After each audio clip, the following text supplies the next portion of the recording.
Rediscover your past by digitizing your family's memories with Legacy Box. Watch until the end of this video to find out more about preserving your legacy, and then visit legacybox.com/recollection.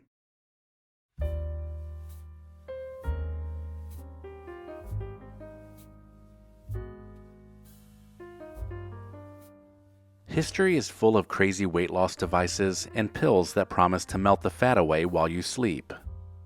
But one of the craziest devices ever invented was the Vibrating Belt workout machine, which was supposed to jiggle the fat off you while you stood there. The Vibrating Belt machine was a must-have device in fitness centers for decades, even though health experts knew early on that they were essentially useless. Still, people found them appealing, because they thought they had that magic something that delivered weight loss without diet and exercise. In the 1960s, most people thought that drunk driving was more of a rite of passage than a crime, and some juries felt the same way too.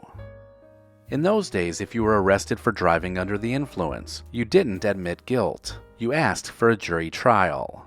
That's because in most states, there was no strict limit on blood alcohol levels, so convicting you wasn't just a matter of giving you a breathalyzer test. The state had to prove that you were not only drinking, but that the alcohol had impaired your ability to safely operate your vehicle. Years ago, public high schools often had shooting clubs, and sometimes even gun ranges on campus. And since practices were held after class, kids could take their guns to school with them, so they could go straight to the shooting range after school let out. Students would usually turn their weapons over to their homeroom teachers when they got to school, so technically they weren't roaming the halls with it slung across their back.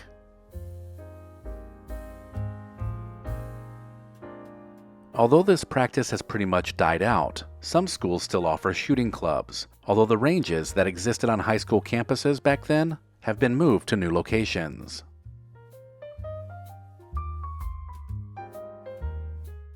People genuinely once thought that exposing their bodies to radiation could cure various ailments and provide a miraculous fountain of youth. From radium-based beauty creams to radiation therapy devices sold for home use, it's safe to say that people had a misguided trust in the powers of radiation. And who could blame them? Because radium was found to exist in natural hot spring waters, which were hailed for their curative powers. It was marketed as a wonder cure for all sorts of ailments, but it was discovered that the tolerance was lower than expected, and exposure to radium caused long-term cell damage that could appear 40 years after usage.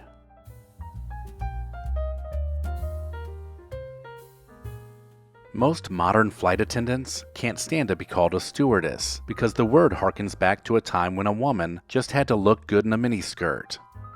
In those days, to get a job as a stewardess, you had to be at least 20 years old, but no older than 27.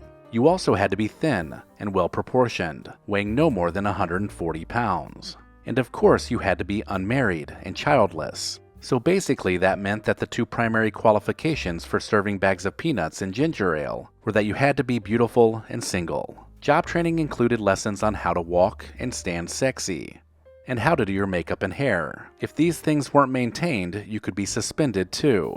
Oh, and retirement for a flight attendant occurred at the ripe old age of 32. Heart disease was rare in middle-aged people up until the 1950s, but suddenly people started dropping like flies. But at that time, everyone blamed saturated fat for the epidemic.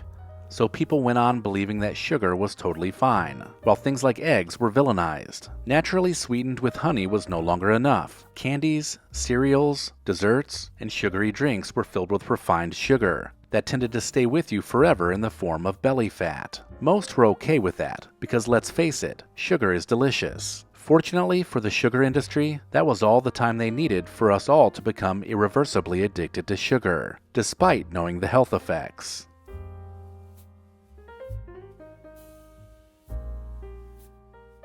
It was once perfectly acceptable for banks to ask credit card applicants questions like, "Are you married?" or "Do you plan to have kids?" but only if the applicants were women.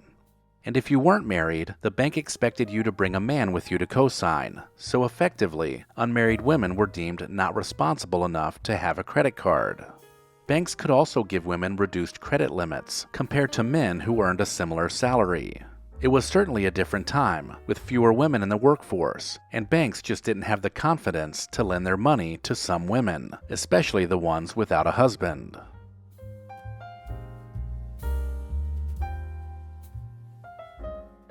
"60 years ago, people thought seatbelts were annoying and oppressive, and for the most part, they didn't even want the things in their cars. By the early 1960s, seatbelts were optional equipment on most cars, but that didn't really change anything. They still didn't want them, and even those who had them really didn't use them.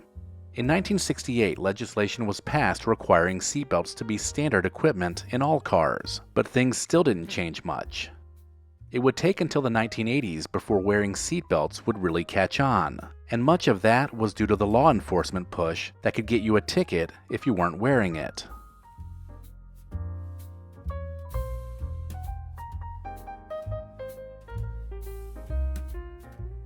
Asbestos has a long, dark history of use as a building material, and an equally long and dark history of people pretending like it didn't make you sick. As far back as the 1st century, those who mined for asbestos would often become ill. But because those doing the mining were usually slaves, most people didn't take notice. It wasn't until many centuries later that anyone else documented that asbestos was linked to illness. In 1918, the US government realized that asbestos workers were dying at young ages. Study after study followed that initial report, but by the 1960s, the asbestos industry was still promoting their product, and they were still neglecting to provide their workers with proper safety equipment, or even warn them of the dangers. And so it continued to be standard practice to use deadly asbestos in homes and buildings up until the 1960s, and in some cases, even longer than that.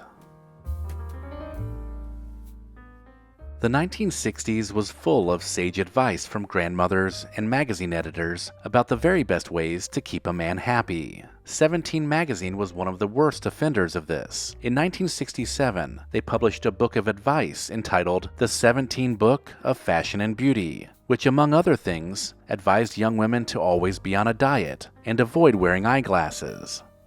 But the most bizarre advice of all had to do with a girl's voice. It was encouraged that one must also sound pretty, find the perfect pitch, stand up straight, and of course, always smile while speaking. The gentleness, warmth, and vitality in your voice let others know you were a lady. Let me know in the comments if I missed anything, and maybe even consider supporting the channel over on Patreon. Recollection Road has partnered with Legacy Box because we're both all about preserving the past. Why not do the same with your own family home movies and photos? Legacy Box is the simple, safe, they've thought of everything solution for converting your home movies and photos to thumb drive or the cloud. Just send in your Legacy Box filled with old VHS and camcorder tapes, film reels, and pictures, and get back digital copies that can be easily enjoyed, shared, and kept organized. It's that easy. Not only is Legacy Box trusted by over 1 million people, but it's professionally digitized right here in the USA. Get started preserving your past today. Go to legacybox.com/recollection to get an incredible 55% off. Buy today to take advantage of this exclusive offer and send in your memories when you're ready. Go to legacybox.com/recollection to save 55% while supplies last.